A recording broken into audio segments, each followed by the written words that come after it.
Hello అండి. Welcome back to the Shravani vlogs. Karthika మాసం వ్లాగ్స్‌లో ఈరోజైతే మన బొంబూరులో ఉన్న శ్రీ గౌరీ చంద్రమౌళీశ్వర స్వామి వారి ఆలయానికైతే వెళ్తున్నామండి. ఈ ఆలయం అంటే నాకు ప్రత్యేకంగా చాలా ఇష్టం. ఎందుకంటే చుట్టూరా పూలవనం, మధ్యలో శివయ్య ఎంతో అందంగా ఉంటారు. అందులోని ఈ కార్తీక మాసంలో ఇంకా అందంగా అలంకరిస్తారు. ప్రతి కార్తీక మాసంలో ఈ గుడికి ఖచ్చితంగా మేము ఒక్కసారైనా వెళ్తామండి.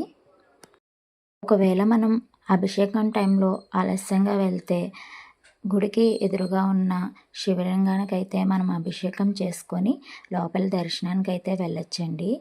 దర్శనం అయితే మాకు చాలా బాగా జరిగింది. కార్తీక మాసం వలన ప్రతి చోట అలంకరణ చాలా అందంగా చేశారు.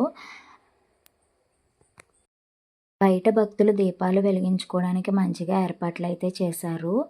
అదేవిధంగా కొంచెం ముందుకు వెళ్తే నవగ్రహాలు, అలాగే ఉసిరి చెట్టు కూడా ఉంటుంది. అక్కడ కూడా దీపాలు వెలిగించుకోవచ్చు. అలాగే కొంచెం ముందుకు వెళ్తే ఒక కోనేరు ఉండి అందులో శివుని విగ్రహం అయితే ఉంటుంది. అదైతే చూడడానికి చాలా అద్భుతంగా ఉంటుందండి.